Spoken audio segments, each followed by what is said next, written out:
bienvenue à tous. Chez chaque être humain, les reins permettent de filtrer les substances toxiques indésirables et d'éliminer l'eau en excès, notamment via l'urine qui sera par la suite stockée dans la vessie avant d'être évacuée. Mais lorsqu'il ne fonctionne plus bien, on parle à cet instant d'insuffisance rénale. Pour mieux comprendre cette maladie, je suis accompagnée du docteur Ariane Eyan Ekouma, épouse Biyoge Biela. Elle est néphrologue au Centre national d'hémodialyse. Elle nous fait l'honneur d'être là. Bienvenue, docteur. Merci. Bonjour. J'ai brièvement fait mention de quelques rôles joués par les reins. Peut-être revenir sur ces rôles principaux. Comme vous l'avez déjà dit, la principale fonction du rein, c'est l'épuration du sang, donc la filtration. En dehors de ça, il y a également l'équilibre de la tension artérielle, l'équilibre de l'eau et aussi ce qu'on appelle les fonctions endocrines, c'est-à-dire participer à la formation des globules rouges par la production de ce qu'on appelle érythropoïétine. Docteur, on le sait, lorsqu'il y a dysfonctionnement de ces organes, il y a lieu de s'inquiéter. On parle à cet effet de l'insuffisance rénale. Comment survient l'insuffisance rénale? Alors, les circonstances de découverte de l'insuffisance rénale sont diverses. L'insuffisance rénale peut se découvrir de façon fortuite. Donc, chez un patient, par exemple, qui est hospitalisé, qui fait une infection, une maladie opportuniste, et puis chez qui, en faisant le bilan, on découvre une insuffisance rénale. Mais les causes sont multiples. Est-ce qu'on peut également parler de facteurs de risque liés, par exemple, à l'environnement? Alors, les facteurs de risque liés à l'environnement proprement dit, on n'en définit pas vraiment proprement dit, mais il peut arriver dans le contexte de la pollution où la santé de la personne peut être touchée et l'atteinte du rein sera la conséquence en fait d'une infection ou d'une maladie qui aurait été causée par l'environnement. Il se dit que plusieurs maladies peuvent favoriser la survenue d'insuffisance rénale. Lorsque je parle de maladie, je fais mention de l'hypertension artérielle, du diabète. Est-ce que vous soutenez également cette idée-là? Ah oui, les principales causes justement de l'atteinte rénale, notamment l'insuffisance rénale, sont bien identifiées comme étant l'HTA, donc l'hypertension artérielle, et le diabète. Et comment cela s'explique? Prenons cas par cas l'hypertension artérielle. Qu'est-ce qui se passe dans l'organisme au point? L'hypertension artérielle a plusieurs complications, on va dire. Donc l'atteinte des vaisseaux, parce que le fait de la pression artérielle qui est très élevée dans notre organisme, les vaisseaux vont être atteints. C'est pour ça que les gens qui sont hypertendus font des AVC. Il y a l'atteinte justement du cœur. C'est pour ça que certains font de l'insuffisance cardiaque. Et il y a aussi l'atteinte rénale, donc l'insuffisance rénale. L'insuffisance ici, quand on parle d'insuffisance, on fait allusion au fonctionnement, donc à la fonction même du rein, par le fait de la tension qui reste élevée, trop élevée dans l'organisme. Même chose pour le diabète? Et même chose pour le diabète aussi, parce que c'est l'atteinte des vaisseaux en particulier. Et le rein, c'est un gros vaisseau, comme on aime bien dire. Le rein est constitué essentiellement de vaisseaux. Est-ce à dire que toutes les personnes hypertendues et diabétiques sont exposées à l'insuffisance rénale? L'hypertension est un facteur de risque, mais il n'est pas dit qu'effectivement tout hypertendu doit obligatoirement faire de l'insuffisance rénale. Un hypertendu qui est bien suivi, chez qui la tension artérielle est bien équilibrée, il a quand même moins de risque de faire de l'insuffisance rénale. À côté de ces maladies, notamment l'hypertension et le diabète, il y a certaines pratiques qui peuvent également favoriser la survenue d'insuffisance rénale. Parmi ces pratiques, on peut citer, par exemple, l'automédication. Il faut signaler ici, nous voulons le dire, que la principale fonction du rein, c'est l'épuration, c'est la filtration. Donc c'est le rein qui élimine la plupart des médicaments que nous prenons. Et lorsque le dosage ou la prise de ces médicaments n'est pas contrôlée, voilà, il se peut très vite que le rein soit intoxiqué. Docteur, il y a une dame que nous avons rencontrée lors de sa grossesse. Elle a été victime de la dilatation de l'un de ses reins. Et après cette dilatation, de temps en temps, elle est victime de douleurs. Est-ce là un signe d'insuffisance rénale? On va rappeler ici sur le plan de l'anatomie que le corps humain a deux reins. donc de part et d'autre, c'est le rein qui produit l'urine et cette urine s'écoule par les urétères, donc qui sont comme des tuyaux là, avant d'aboutir au niveau de la vessie. Et lorsque la vessie est pleine, on évacue. Il se peut qu'il y ait un obstacle au niveau des urétères. Donc, au lieu que l'urine ne s'écoule normalement, l'urine aura tendance à s'accumuler, à stagner, et puis le rein qui est plus haut va se dilater. Et donc, de ce dont elle parle, si on lui a dit qu'elle avait un rein dilaté, peut-être qu'elle est sujette à faire des calculs, et que c'est ce calcul rénal-là qui obstrue un peu, on va dire, l'urétère. Il est donc mieux pour cette dame de consulter. Et dans ce consulter. cas, pour elle, il faut qu'elle consulte un néphrologue, donc nous, soit elle consulte un urologue. Ou alors qu'elle fasse une échographie et là on pourra identifier effectivement s'il y a un obstacle, est-ce que c'est un calcul ou c'est autre chose. Finalement, quels sont ces signes qui doivent tout de suite attirer notre attention, les signes alarmants lorsqu'on parle d'insuffisance rénale? On va voir un patient qui est très fatigué, qui est pâle, qui aura tendance à avoir des œdèmes, donc les pieds qui vont enfler, ou alors qui va respirer mal parce que les complications sont déjà assez installées. Et puis, il peut arriver qu'il est dans le coma, qui est somnolent, qui est agité, qui convulse, mais les symptômes sont quand même multiples. Merci pour toutes ces précisions. Retrouvons à présent Vanessa Tsobou du côté du Centre national d'hémodialyse. Avec elle, nous verrons comment se passe la prise en charge des personnes victimes d'insuffisance rénale.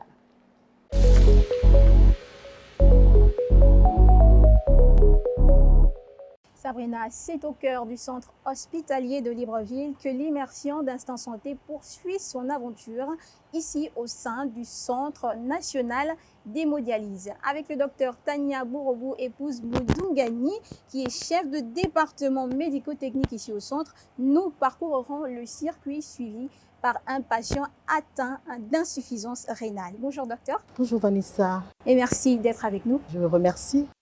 Alors docteur, pour commencer, quel est le rôle d'une structure telle que le Centre national d'hémodialyse? Le Centre national d'hémodialyse a pour mission la prise en charge des patients atteints d'insuffisance rénale, qu'elle soit aiguë ou chronique. Est-ce ici que le diagnostic est posé ou c'est juste spécifique au traitement?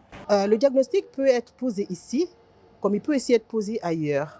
Donc les patients arrivent, les patients nous sont référés par les structures avoisinantes, qu'elles soient privées ou publiques. Et une fois le patient sur place, le diagnostic est posé et la mise en dialyse est également décidée. Alors, quelles sont les différentes étapes par lesquelles le patient passe lorsqu'il arrive au centre? Lorsque le patient arrive au centre, il est tout de suite pris en charge par le personnel médical, en commençant par le médecin néphrologue ou le médecin résident qui va réévaluer le patient. Ensuite, si c'est nécessaire, le patient rencontre le psychologue pour le rassurer et surtout pour l'acceptation, parce que ce n'est pas facile d'accepter un tel diagnostic. Une fois le patient, après l'entretien avec le psychologue, le patient est tout de suite conduit dans la salle où il doit bénéficier de sa séance d'hémodialyse. Sur ce, Vanessa, je vous invite à découvrir en images le parcours du patient au sein du Centre national d'hémodialyse.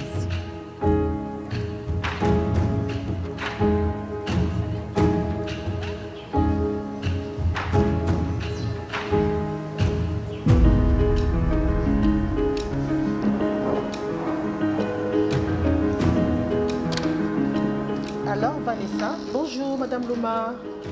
Vanessa, ici c'est le service de suivi psychologique. Vous avez Madame Loma qui est chef de service. Bonjour Madame Loma. Bonjour. Merci de bien vouloir répondre à mes questions. Certainement. Alors, Madame Loma, pouvez-vous nous dire en quoi consiste le suivi psychologique pour un malade atteint d'insuffisance rénale?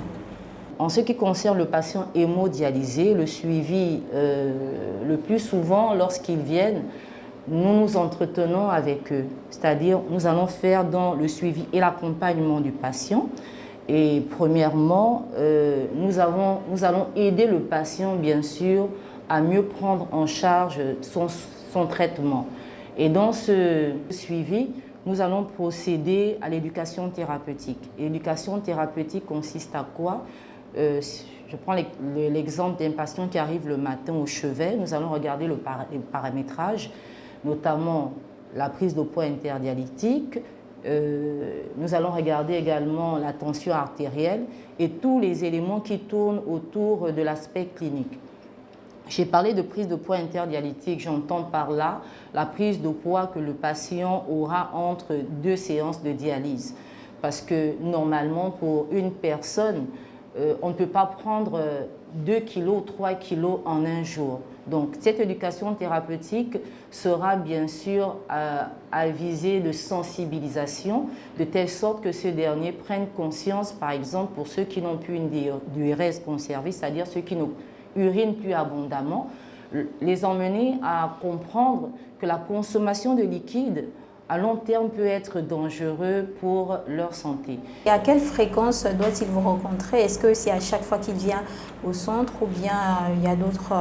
Sachant que nos patients ont une rotation de soins de 3 jours, c'est-à-dire 3 jours dans la semaine, l'équipe psychologique, pour un patient, nous le voyons 2 fois dans la semaine.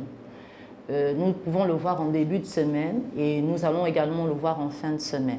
Vous l'aurez compris, le suivi psychologique d'un patient hémodialysé joue un rôle capital dans la prise en charge. Merci Madame Loma d'avoir répondu à nos questions. Merci Vanessa. Alors Vanessa, après le suivi psychologique, nous allons nous rendre en salle de dialyse pour la suite du parcours du patient hémodialysé.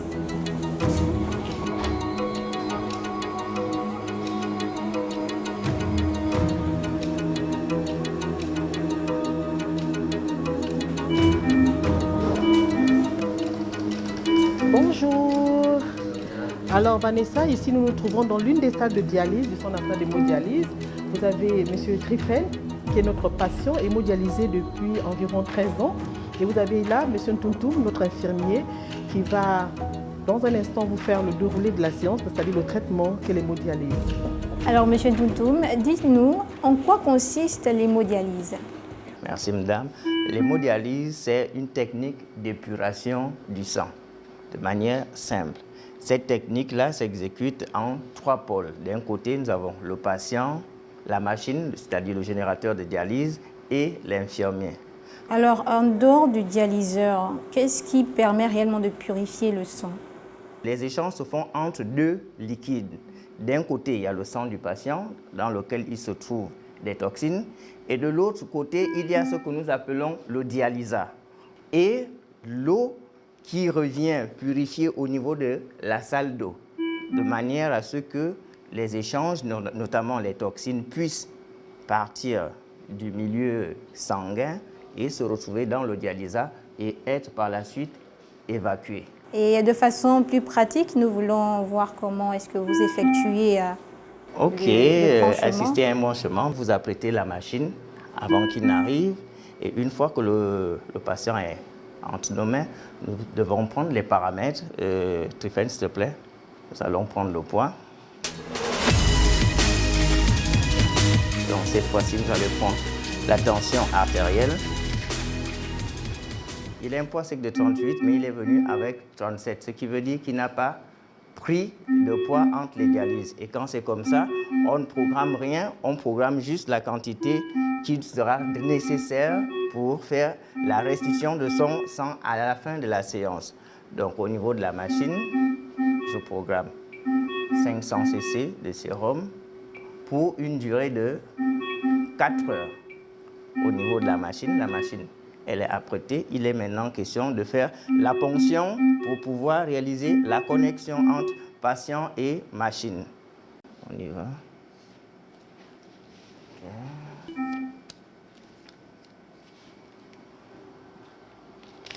La ligne artério-veineuse qui nous permettra le retour du sang vers notre patient.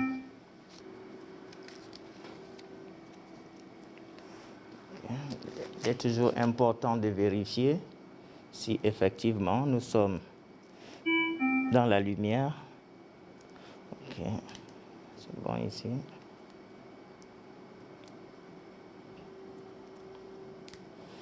Une fois la ponction terminée, il sera maintenant question de connecter la machine au patient pour que nous puissions démarrer notre séance. Ok, donc je vais réaliser la connexion. de la ligne artérielle afin de relier le patient à la machine.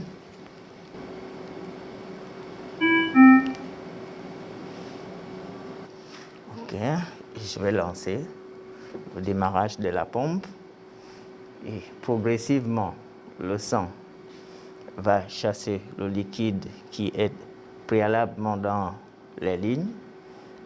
Progressivement, le sang remplit les lignes, le circuit extracorporel, progressivement. Okay. Une fois arrivé à l'extrémité veineuse, la machine s'arrête d'elle-même et nous réalisons cette fois-ci la connexion avec la voie veineuse. Nous démarrons le traitement. À partir de cet instant, les échanges vont commencer. Le sang part du patient et grâce au générateur va dans le module, dans le rein artificiel. Une fois les toxines épurées, ce sang retourne par la suite grâce à la deuxième voie, il retourne chez le patient. C'est ce circuit qui est réalisé pendant 4 heures, durant lesquelles progressivement les toxines sont épurées du sang du patient. C'est ce que nous appelons la dialyse.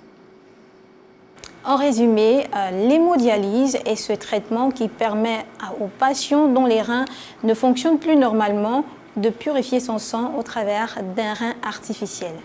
Merci beaucoup, Monsieur Ntuntum, d'avoir répondu à nos questions. Je vous en prie. Alors, Tryphène, Oui, vous souffrez d'insuffisance rénale. oui. Et ça fait combien de temps que vous souffrez de cette maladie?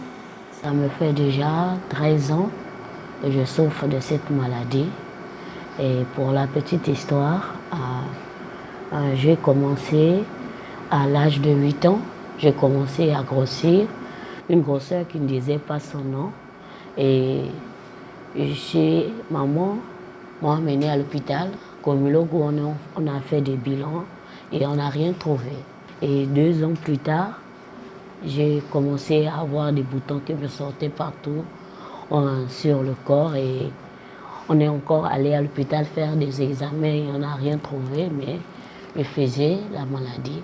Et pour remédier à cela, donc les médecins me donnaient des traitements tels que les savons antiseptiques. Je ne guérissais pas. Et on me donnait aussi, à travers ces savons, on me donnait aussi des antibiotiques. Et c'est ce que je prenais à chaque fois que les boutons me sortaient parce que ça me faisait ça chaque année. Quand on disait cela, on ne connaissait pas toujours qu'est-ce que c'était. Et à cause de l'annonce des médecins, je suis venue sur Libreville où j'ai commencé les dialyses avec des hauts, des bas et difficultés que je rencontrais parce que ce n'était pas facile. Et quand je suis arrivée, je croyais que c'était une maladie comme toute autre, la fièvre passagère. Et quand je suis arrivée, excusez-moi, j'ai froid. Quand je suis arrivée ici à Libreville, et on m'a reçu dans la salle de médecin où on a commencé maintenant à m'expliquer qu'est-ce que c'était les dialyses. Et on m'a dit d'abord une chose, que je devais maintenant rester à Libreville parce qu'il y en avait ici à Libreville où je ne pourrais faire des dialyses parce qu'en province, il n'y avait pas de machine pour faire des dialyses. Et on m'a aussi dit que je devais avoir un nouveau régime. Je devais maintenant vivre ici et venir 3 fois par semaine faire des dialyses et que c'était pour toute la vie. Ça a été un choc, vraiment un choc émotionnel. Et quand je l'ai appris, tous les rêves que j'avais ont été morts en moi parce que je m'étais dit que ma vie est finie, que je suis née pour vivre dans les hôpitaux. Donc, ça ne sert à rien encore de rêver comme tout autre jeune, parce que je ne pourrai plus, je veux dire, retourner, descendre à Mwanda, continuer des études. Donc, pour m'adapter avec la dialyse et au quotidien, c'était vraiment difficile. On peut constater que c'est une maladie qui a beaucoup bouleversé votre vie. Ça n'a pas été facile, mais qu'est-ce qui vous a aidé à tenir malgré la difficulté? Un côté, je vais dire, ma maman, parce que quand je l'ai eu, beaucoup, mon entourage avait un côté peur que je la contamine. Et je ne leur donne pas tort, parce qu'ils ne connaissaient pas qu'est-ce que c'était l'insuffisance rénale. Oui. Donc, quand je venais en dialyse, je faisais ma dialyse. Quand je rentrais à la maison, j'étais obligée de passer mes journées dans la chambre. Alors, Tryphène, vous avez été très fort, vous avez été vraiment aguerri psychologiquement pour tenir durant 13 ans avec cette maladie. Est-ce que vous avez un message à passer aux personnes qui nous regardent et qui ont la même maladie que vous? On doit surveiller notre alimentation, qu'on doit manger sainement et éviter aussi de prendre les médicaments sans consulter un médecin. C'est pourquoi le message que je voulais lancer aux autorités, c'est que nous aussi, les jeunes, nous voulons vivre, nous voulons que vous puissiez un peu nous voir et faire quelque chose à notre situation, afin que nous aussi, nous puissions vivre comme tout autre jeune et avoir aussi un rêve et fonder aussi une famille. Merci beaucoup, Tryphène, d'avoir répondu à nos questions. Merci. Alors, Vanessa, vous avez suivi l'intervention de l'infirmier qui vous a parlé de l'eau de dialyse. C'est quoi cette eau? D'où provient-elle et comment ça se passe la purification? Donc, je vous invite actuellement à aller au service biomédical au niveau de la salle de traitement d'eau.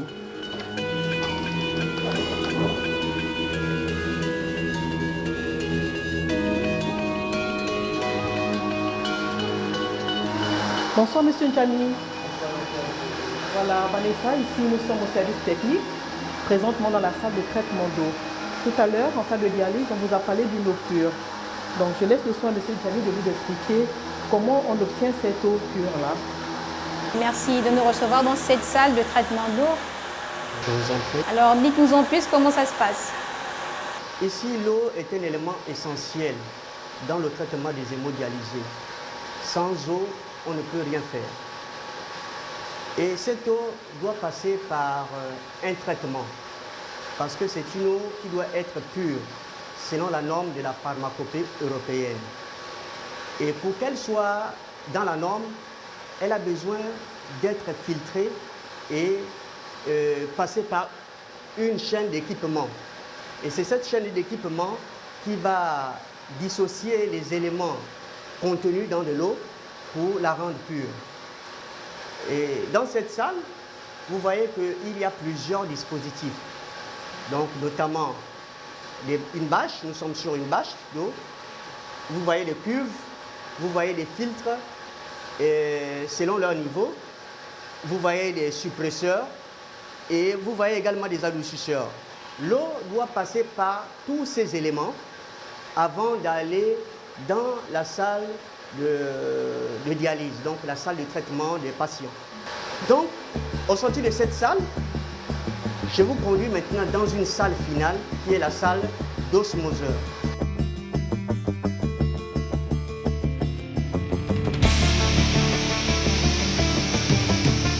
Madame, voici la salle d'osmoseur. C'est une salle très importante pour le Centre national d'hémodialyse parce que c'est le cœur du centre dans la mesure où elle nous délivre une eau ultra pure. Parce que le traitement du patient hémodialysé a besoin de cette eau pour fabriquer un produit qu'on va appeler le dialysat. Et ces appareils, comment ils fonctionnent? C'est par haute pression. on travaille avec une pression de 5 bars. C'est ces appareils qui ont imposé à ce que l'eau qui sort de là-bas soit en 5 bars pour démarrer. Merci Monsieur Njami pour toutes ces explications. Voilà, vous savez tout du traitement de l'insuffisance rénale. Retenez qu'une prise en charge précoce est recommandée par les experts pour stopper l'évolution de la maladie et augmenter les chances de rémission.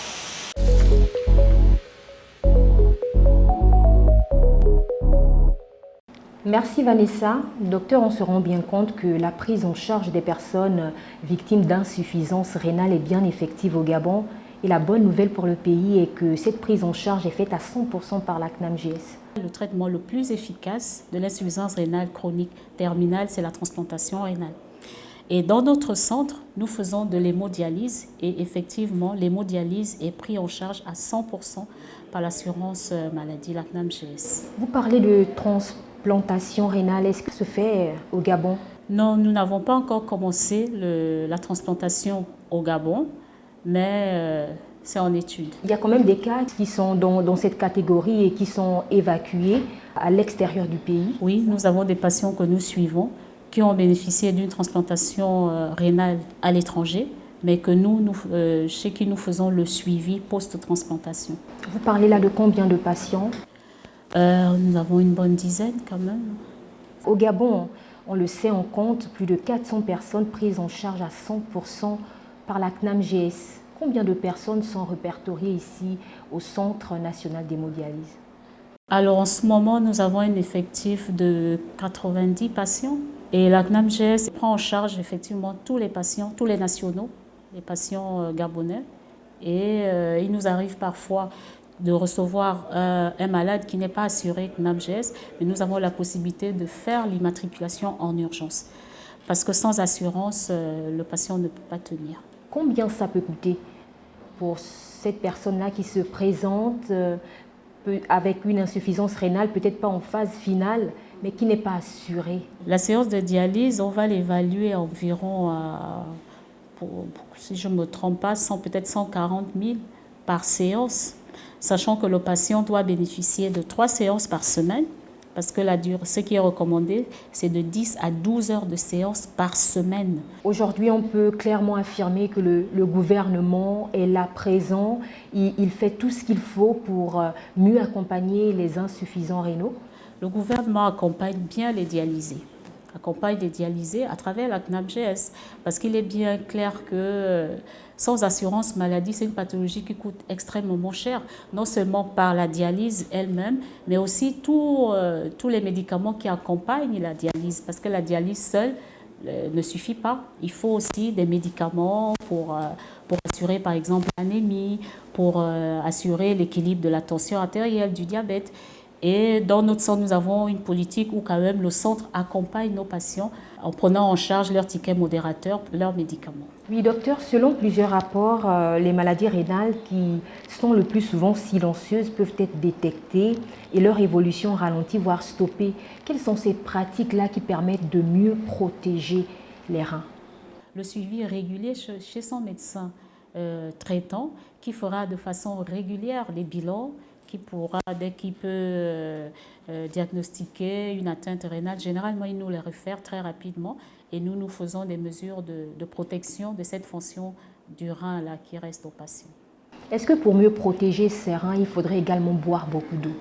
Ah oui, la principale mesure de prévention de toute maladie rénale, c'est la consommation de l'eau. La consommation de l'eau, on va dire chez un adulte d'environ 60 kg par exemple, ce qui est recommandé de boire minimum 1,5 litre par jour, sinon 2,5 litres d'eau par jour. Voilà qui est dit, nous sommes arrivés au terme de cette émission. Un mot de la fin avant de nous séparer. Je vous remercie déjà de mettre de l'accent sur ces maladies du rein, parce que vraiment c'est une maladie qui fait beaucoup de ravages. Parce que quand le diagnostic est fait, généralement, il est trop tard.